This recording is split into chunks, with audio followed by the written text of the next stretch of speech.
High বন্ধু, তোমরা কেমন আছো? আমি ভালো আছি। তোমরা ভালো থেকো। দেখেন, আজকে মাটন রান্না করব।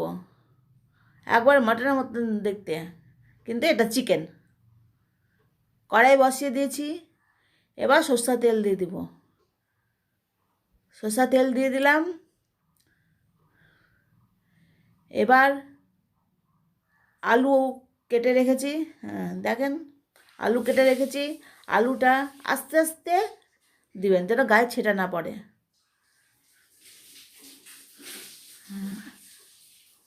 আস্তে আস্তে আলু দিয়ে দিলাম। এবার আস্তে আস্তে নাড়বেন। দেখেন, আলু লাল লাল হয়ে গেছে। আলু লাল একটা একটা করে আস্তে আস্তে তুলে নেবেন। দেখবেন, নিজেকে বাঁচিয়ে করবেন যা করবেন। লাল লাল হয়ে গেছে। এবার আলুটা সাইডে রেখে দিলাম। গরম জল দিয়ে এবার কালো জিরা দিয়ে দিয়েছি তেলের উপরে। তেজপাতা তেজ তেজপাতা দিয়ে দিলাম।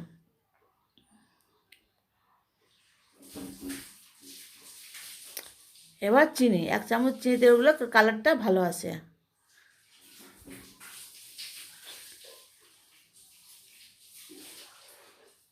পেঁয়াজ কুচি তার উপরে দিয়ে আস্তে আস্তে পেঁয়াজ কুচিটা সবটি দিয়ে দিয়েছি।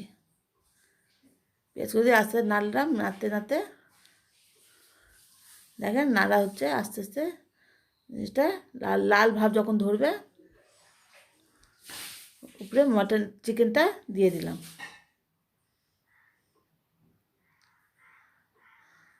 এবার চিকেনটা আস্তে আস্তে নাড়তে হবে।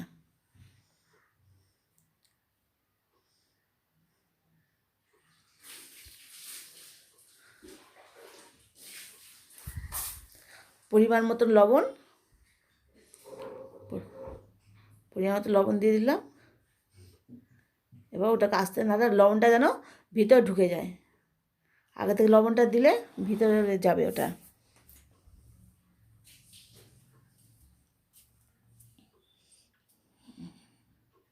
এবার ঢেকে দিয়েছি। এবার কিছুক্ষণ হোক। এবার জিরা, গোলমরিচ, আদা, রসুন, পেঁয়াজ কুচি আর লঙ্কা গুঁড়ো সবটিকে মিক্সিতে করে নেব, মিক্সিতে বেটে নেব।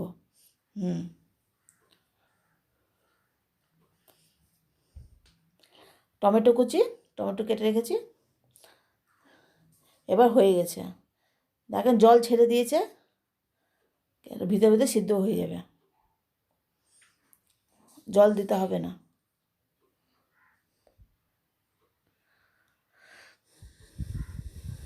নাড়তে নাড়তে, আঁচটা জোরে করলেই নাড়তে নাড়তে জলটা শুকিয়ে গেছে। পরিমাণ মতো লবণ, পরিমাণ মতো হলুদ,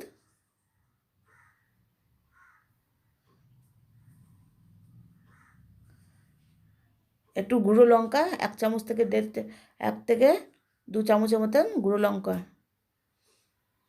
কালারটা সুন্দর আসবে। এবার ভালো করে নাড়াচাড়া করে নিলাম।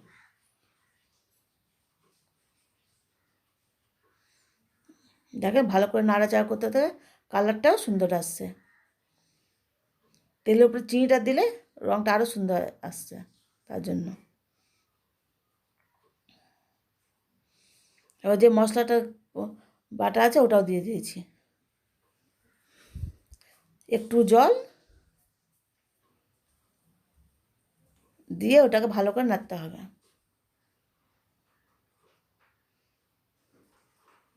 টমেটো কুচিটা কেটে রেখে ওটাও দিয়ে দিলাম।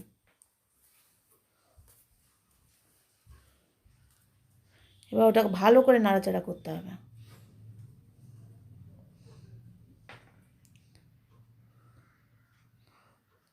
দেখেন, ভালো করে নাড়াচাড়া করতে করতে করতে জিনিসটা অনেকটা শুকিয়ে গেছে। ওতে জলও দরকার, আলুটাও দিয়ে দিয়েছি। আলুটা দিয়ে ভালো করে নাড়তে হবে।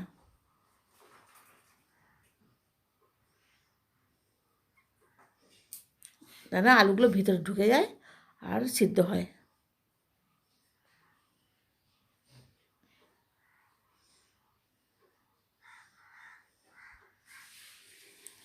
এবার একটু চিনি দিয়ে দিলাম উপর থেকে,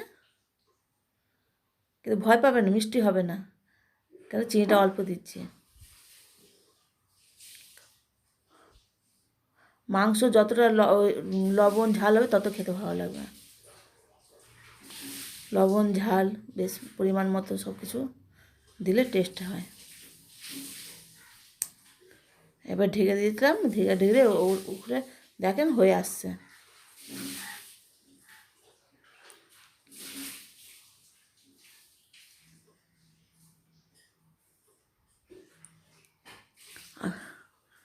নাড়াচাড়া করতে করতে করতে দেয় জিনিসটা ভিতরে ভিতরে সিদ্ধ হয়ে যাবে। জলও দেওয়ার দরকার নাই, ও তো নিয়েই একটা জল ছেড়ে দিয়েছে।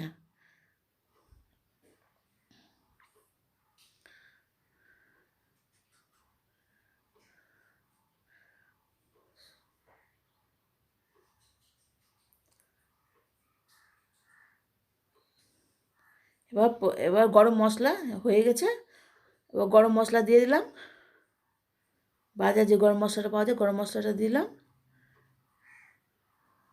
অল্প করে। এবার ওটা দিয়েও নাড়তে হবে ভালো করে, নিয়ে আছে। তো দেখেন কালারটা কত সুন্দর চলে এসছে।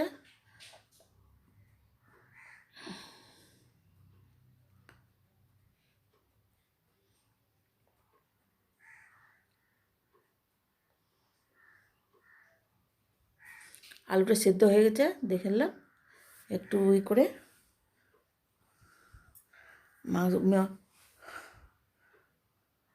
চিকেনটাও সিদ্ধ হয়ে গেছে, আলুটাও সিদ্ধ হয়ে গেছে, আর জল দেওয়ার দরকার পড়লো না।